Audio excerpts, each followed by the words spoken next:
Bonjour à tous, dans cette vidéo je vais résoudre les primitives 11 à 15 donc de la liste des 100 primitives. Donc on est parti avec la primitive numéro 11 où on me demande de primitiver. Alors, primitive donc de 23 sur la racine carrée de 1 plus x dx. Alors, je vois que j'ai un 23 dans l'expression, donc c'est une constante multiplicative par décomposition. Je peux tout à fait dire que cela revient à calculer 23 fois primitive, donc de 1 sur la racine de 1 plus x dx. Puis alors, 1 sur racine de 1 plus x, c'est pas immédiat. On ne sait pas faire de décomposition, je l'ai déjà fait. Par partie, ça ne me dit rien, donc je vais me diriger à nouveau vers une substitution. Alors qu'est-ce que je vais poser? Je vous avais dit, une racine de dénominateur. Souvent, c'est sympathique de poser t égale à l'intérieur de la racine, tout l'intérieur. Donc t, c'est 1 plus x. Si je calcule son t', j'obtiens 1. Ah bah ça tombe bien, puisque 1, c'est ce qui se trouve au numérateur. Donc si je réécris cette primitive, finalement, je dois calculer quoi? Je dois calculer, au vu de cette substitution, 23 fois primitive de 1 sur la racine de t dt. Alors de nouveau, 1 sur racine de t, je l'ai résolu dans les détails, donc dans la première vidéo quand j'ai résolu la primitive numéro 1. Donc primitive de 1 sur racine de t, ce n'est rien d'autre que 2 fois la racine de t. Donc j'obtiens au final 23 fois 2, 46 fois la racine de t à une constante additive près, c. Alors, comme d'habitude, je n'oublie pas de repasser en x, hein. Et donc, j'obtiens comme réponse finale 46 fois la racine carrée de 1 plus x à une constante additive près. Cela termine la primitive numéro 11. On est parti donc avec la 12, où on vous demande de calculer la primitive de 4x sur la racine carrée de x carré plus 4 dx. Alors, comme d'habitude, si jamais la constante multiplicative vous gêne, vous avez toujours le droit de sortir les constantes, j'insiste, multiplicatives.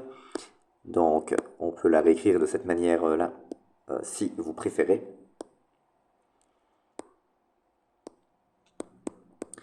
Bon, à nouveau, racine carrée au dénominateur. Donc, sachant qu'on ne sait pas faire de décomposition ou que ce n'est pas immédiat, généralement, je vous avais dit, c'est toujours la même chose, on pose t égale à l'intérieur de la racine carrée. Donc t égale à x carré plus 4. Si je calcule son t', j'obtiens 2x. Ah zut, au-dessus je n'ai pas 2x. J'ai x, ok, pas de souci, je vais faire x2 en haut. Je multiplie le numérateur par 2. Pour ne rien changer, je vais multiplier par 1/2, donc je divise ces 4 par 2 pour ne rien changer à mon énoncé. Et donc 4 divisé par 2, cela fait 2. Et donc finalement, je me retrouve à devoir calculer, au vu de cette substitution, 2 fois primitive de 1 sur la racine de t dt. 1 sur racine de t, même chanson que d'habitude, ça a été fait dans une vidéo précédente, donc je ne reviens pas dessus. Primitive de 1 sur la racine de t, c'est 2 fois la racine de t. 2 fois la racine de t fois 2.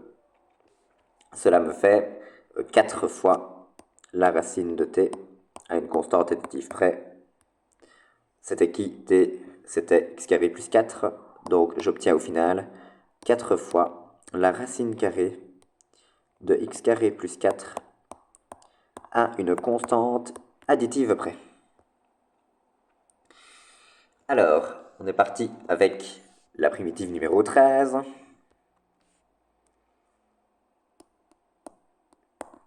Primitive de 1 sur la racine carrée de x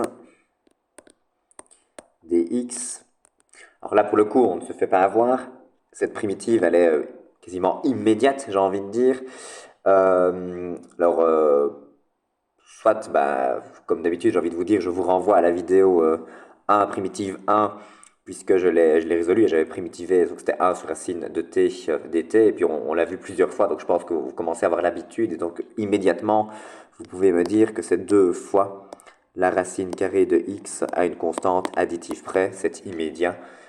Si vous souhaitez détailler, bah, comme d'habitude, hein, racine de x, c'est x exposant 1 demi, donc vous avez primitive de x puissance moins 1 demi, puis vous appliquez votre formule avec x puissance n, hein, donc primitive d'x puissance n, c'est x puissance n plus 1 sur n plus 1. Donc voilà, je ne reviens pas dessus, je passe tout de suite à la primitive numéro 14. Primitive de racine de 1 plus x dx. Alors, là pour le coup, c'est pas immédiat. On ne sait pas décomposer, hein, puisque je n'ai pas de somme ou de multiplication d'une fonction par un réel. Par partie, bah, me tente pas plus que ça. Par contre, une substitution, je me dis, tiens, j'ai une racine carrée avec quelque chose à l'intérieur, j'ai une fonction de fonction, hein, autrement dit, donc toujours intéressant de poser t égale à l'intérieur. Quand on calcule le t', on obtient 1. Ça tombe bien parce que racine de 1 plus x, c'est la même chose que 1 fois la racine de 1 plus x.